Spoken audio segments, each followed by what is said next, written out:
ಕನ್ನಡ ನಾಡು, ಇದು ಕನ್ನಡಿಗರ ನಾಡಿಮಿಡಿತ. ನಮ್ಮ SSLC ಅಲ್ಲಿ 300 ಇದ್ದಾರೆ. ಸೊ ಡಿಫರೆಂಟ್ ಡಿಸಬಿಲಿಟೀಸ್ ಬೇರೆ ಬೇರೆ ಲೊಕೊಮೋಟರಿ ಹೇಳ್ತಾ ಇದ್ದೀನಿ.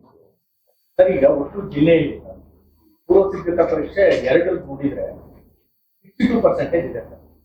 ಅದನ್ನ ಹೆಂಗೆ ನೀವು ಇಂಪ್ರೂವ್ ಮಾಡ್ಲಿಕ್ಕೆ ಸಾಧ್ಯ ಆಗ್ತದೆ ಸರ್? ಮಾತಾಡ್ತೀನಿ ಸರ್. ತಾವು SSLC ಹೇಳ್ತಾ ಇದ್ದೀರಿ. ಹೌದು, 62%. ನಾನು PUC ಮುಗಿಸ್ಬಿಡ್ತೇನೆ, ನಂತರ ತಮಗೆ ಬರ್ತೀನಿ. ಪ್ರಮುಖವಾಗಿ ಈ ಸಾರಿ ನಾವು ಸೂಕ್ತ ಗಾಳಿ ಬೆಳಕು ಸ್ವಚ್ಛತೆ ಕೇಂದ್ರದಲ್ಲಿ ಕಾಪಾಡಬೇಕು ಅಂತ ವಿಶೇಷ ಕ್ರಮ ತಗೊಳ್ತಾ ಇದ್ದೀವಿ. ಎರಡನೇದು ಕುಡಿಯುವ ನೀರಿನ ವ್ಯವಸ್ಥೆಯನ್ನ ನಾವು ಶುದ್ಧ ಕುಡಿಯುವ ನೀರಿನ ವ್ಯವಸ್ಥೆಯನ್ನು ಕೂಡ ನಾವು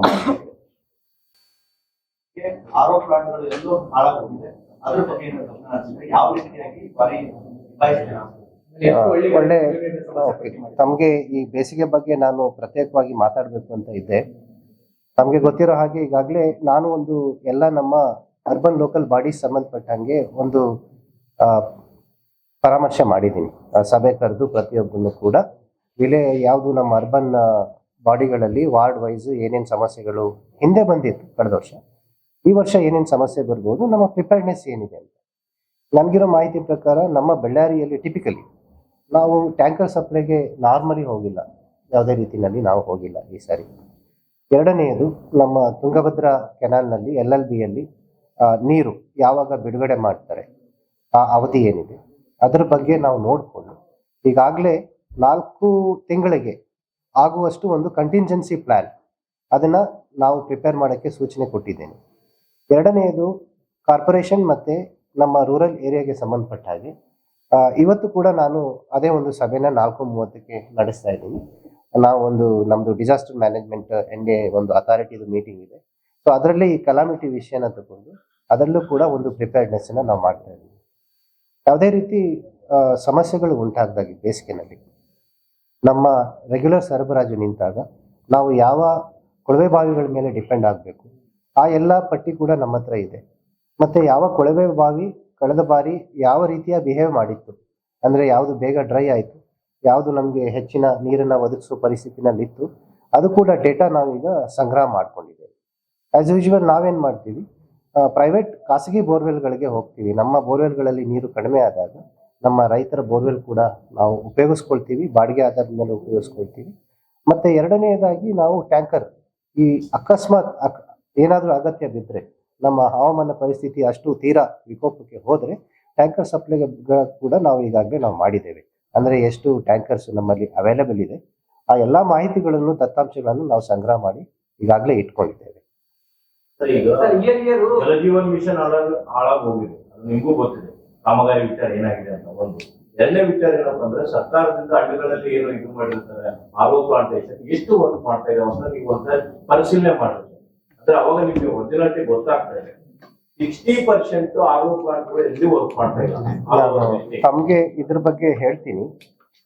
ತಮಗೆ ಗೊತ್ತಿರೋ ಹಾಗೆ ಈ RO ಪ್ಲಾಂಟ್ ಬಗ್ಗೆ ನಮ್ಮ ರಾಜ್ಯದಲ್ಲಿ ಬಹಳಷ್ಟು ಸಂಖ್ಯೆಯ RO ಪ್ಲಾಂಟ್ಗಳು ಬಂದಿದೆ. ಬಳ್ಳಾರಿಯಲ್ಲೂ ಕೂಡ ಬಹಳಷ್ಟು ಸಂಖ್ಯೆಯ RO ಪ್ಲಾಂಟ್ಗಳು ಇದರಲ್ಲಿ ಇಲಾಖೆ ವತಿಯಿಂದ ಮಾಡಿರುವಂತಹ RO ಪ್ಲಾಂಟ್ಗಳು ಇದೆ. ಅದೇ ರೀತಿ ಬೇರೆ ಬೇರೆ ಏಜೆನ್ಸಿಗಳು ಕೂಡ RO ಪ್ಲಾಂಟ್ಗಳನ್ನು ಮಾಡಿದ್ದಾರೆ. ಕೆಲವು ಕಡೆ ನಬಾರ್ಡ್ ಮಾಡಿದ್ದಾರೆ. ಮತ್ತು CSR ನಲ್ಲಿ ಕೂಡ ಬಹಳಷ್ಟು RO ಪ್ಲಾಂಟ್ಗಳು ಬಂದಿದೆ. ಅರ್ಥ ಕ್ಯಾಪಿಟಲ್ ಇನ್ವೆಸ್ಟ್ಮೆಂಟ್ ಬಂದಿದೆ, RO ಪ್ಲಾಂಟ್ಗಳೇನೋ ಬಂದಿದೆ. ಆದರೆ ಈ ಖಾಸಗಿಯವರು ಕೆಲವು ಏಜೆನ್ಸಿಗಳು RO ಪ್ಲಾಂಟ್ಗಳನ್ನು ಏನು ಮಾಡಿದ್ದಾರೆ ಅದರ ನಿರ್ವಹಣೆಗೆ ಸಂಪನ್ಮೂಲಗಳು ನಮಗೆ ಬೇಕು. ಅಂತಹ ಕಡೆ ಅದರ ನಿರ್ವಹಣೆ ಮಾಡಲಿಕ್ಕೆ ಅವರು ಒಂದ್ಸಾರಿ ಮಾಡಿದ ಮೇಲೆ ನಮ್ಮ ಸ್ಥಳೀಯ ಸಂಸ್ಥೆಗಳೇ ಮಾಡಬೇಕು. ನಮ್ಮ ಗ್ರಾಮ ಪಂಚಾಯಿತಿ ಆಗಲಿ, ನಮ್ಮ ULB ಆಗಲಿ ಅದರ ನಿರ್ವಹಣೆಯ ಹೊರೆಯನ್ನು ಹೊತ್ಕೋಬೇಕಾಗ್ತದೆ. ಕೆಲವು ಕಡೆ ಅದಕ್ಕೆ ನಾವು ಕಾಂಟ್ರಾಕ್ಟರ್ನ ನೇಮಕ ಮಾಡಿ ಅದರ ನಿರ್ವಹಣೆಯನ್ನು ನಾವು ಮಾಡ್ತಾ ಇದ್ದೀವಿ. ಸೊ ಒಂದು ನಮ್ಗೆ ಏನು ಬಂದಿದೆ ಸಮಸ್ಯೆ, ವಿಪರೀತವಾದ ಎಲೆಕ್ಟ್ರಿಸಿಟಿ ಚಾರ್ಜಸ್ ಅದು ಬಂದಿದ್ದು ಒಂದು ಸಮಸ್ಯೆ ಇದೆ. ಅದು ಯಾಕೆ ಬಂದಿದೆ ಅಂತ ಹೇಳಿದ್ರೆ ಅದಕ್ಕೆ ನೂರಾರು ಕಾರಣಗಳು ಕೂಡ ಇದೆ. ಮೇ ಬಿ ಡಿಫೆಕ್ಟಿವ್ ಮೀಟರ್ಸ್ ಒಂದು ಕಾರಣ ನಾನು ತಮಗೆ ಹೇಳಬೇಕು ಅಂದರೆ. ಎರಡನೆಯದು ನಮ್ಮ RO ಪ್ಲಾಂಟ್ ಎಲೆಕ್ಟ್ರಿಸಿಟಿ ವ್ಯವಸ್ಥೆ ಏನಿದೆ ಅದರಿಂದ ಎಂಟೈರ್ ಗ್ರಾಮ ಪಂಚಾಯತಿಗೂ ಕೂಡ ಕರೆಂಟ್ ತಗೊಳ್ಳುವಂಥ ವ್ಯವಸ್ಥೆಗಳು ಕೂಡ ಇದೆ. So it is A process of stream lining. ಅದಕ್ಕೆ ತಾವು ಹೇಳಿದಾಗೆ RO ಪ್ಲಾಂಟ್ಗಳದ್ದು ಒಂದು ಆಡಿಟನ್ನು ನಾವು ಮಾಡ್ತೇವೆ. ಅಂದರೆ ಈ ಬೇಸಿಗೆ ಶುರುವಾಗೋದಕ್ಕಿಂತ ಮುಂಚೆ RO ಪ್ಲಾಂಟ್ ಆಡಿಟ್ ಮಾಡಿ ಮತ್ತೆ ಗ್ರಾಮೀಣ ಪ್ರದೇಶದಲ್ಲಿ ತಮಗೆ ಗೊತ್ತಿರೋ ಹಾಗೆ ಪ್ರತಿಯೊಂದು ಆರ್ ಒ ಪ್ಲಾಂಟ್ಗೆ 3,000 ರೂಪಾಯಿ ನಿರ್ವಹಣೆಗೆ ಪ್ರತಿ ತಿಂಗಳು ಅನುದಾನ ಕೂಡ ಇದೆ. ಸೊ ಅದರಲ್ಲಿ ಏನಾಗಿದೆ, ಕೆಲವು ಪಂಚಾಯತಿಗಳಿಗೆ ಹ್ಯಾಂಡಿಂಗ್ ಓವರ್ ಇಶ್ಯೂ ಇದೆ. ಅಂದ್ರೆ ಈ ಆರ್ ಒ ಪ್ಲಾಂಟ್ಗಳನ್ನ ಪಂಚಾಯತಿ ಹ್ಯಾಂಡ್ ಓವರ್ ಮಾಡಿಕೊಂಡು ಮಾಡುವಂತದ್ದು. ಈ ತರ ಗ್ಯಾಪ್ಸ್, ಲೋಪದೋಷಗಳು ನಮಗೆ ಆಡಿಟ್ ಅಲ್ಲಿ ಕಂಡು ಬಂದ್ರೆ ಈ ಬೇಸಿಗೆ ಒಳಗಡೆ, ಅಂದ್ರೆ ಈ ಇನ್ನು ಅನದರ್ 20 days ಒಳಗಡೆ ಈ ಉಪಕ್ರಮಗಳನ್ನೆಲ್ಲ ನಾವು ತಗೊಳ್ತೇವೆ. ಕಳೆದ ವರ್ಷ 60 ಹಳ್ಳಿಗಳ ಇಲ್ಲ, ಕೆಲವೊಂದು ಹಳ್ಳಿಗಳಲ್ಲಿ ಮಾತ್ರ ಇಡ್ತೀನಿ. ಒಂದು ವಾರದಲ್ಲಿ ಕಂಟಿಂಜೆನ್ಸಿ ಪ್ಲಾನ್ ತಯಾರಾಗ್ತದೆ. ಅದರಲ್ಲಿ ಕಂಟಿಂಜೆನ್ಸಿ ಪ್ಲಾನ್ ಅಲ್ಲಿ ಯಾವ ತಿಂಗಳಲ್ಲಿ ಎಷ್ಟೆಷ್ಟು ಹ್ಯಾಬಿಟೇಷನ್ಗಳಲ್ಲಿ, not only village, it is going to be a habitation wise contingency plan. ಯಾವ ಜನವಸತಿಗಳಲ್ಲಿ ಯಾವ ತಿಂಗಳಲ್ಲಿ ನಮಗೆ ಸಮಸ್ಯೆ ಬರಬಹುದು, ಅಲ್ಲಿ ಎಷ್ಟು ಮನೆಗಳಿದೆ, ಸಂಪೂರ್ಣ ಮಾಹಿತಿ ನಮ್ಮ ಕಂಟಿಂಜೆನ್ಸಿ ಪ್ಲಾನ್ ಅಲ್ಲಿ ಇರ್ತದೆ. ಅದರ ಪ್ರಕಾರ ನಾವು ಮುಂಜಾಗ್ರತಾ ಕ್ರಮ ಮಾಡ್ತೀವಿ. ಖಾಸಗಿ ಟ್ಯಾಂಕರ್ಗಳ ಹಾವಳಿ ಜಾಸ್ತಿ ಆಗಿದೆ. ಸಿಕ್ಕಾಪಟ್ಟೆ ವಸೂಲಿ ಮಾಡ್ತಾರೆ. ಆ ಬಗ್ಗೆ ಕೂಡ ಗಮನ. Now, first we will depend on the government tankers as far as possible. ನಾವು ಮ್ಯಾಕ್ಸಿಮಮ್ ಯುಟಿಲೈಸೇಷನ್ ಗವರ್ನಮೆಂಟ್ ನಮ್ಮ ಏಜೆನ್ಸಿಗಳ ಹತ್ರ ಏನು ಟ್ಯಾಂಕರ್ಸ್ ಇದೆ ಅದನ್ನೇ ನಾವು ಬಳಸ್ತೇವೆ. ಪರಿಸ್ಥಿತಿ ಕೈ ಮೀರಿದಾಗ ಮಾತ್ರ we will go for a ಖಾಸಗಿ tanker, that to at an agreed rate which is not ತುಂಬಾ ಎಕ್ಸಾರ್ಬಿಟೆಂಟ್ ಆಗಿ ನಾವು ಪೇ ಮಾಡಕ್ಕೆ ನಮ್ಗೆ ಅವಕಾಶ ಇಲ್ಲ.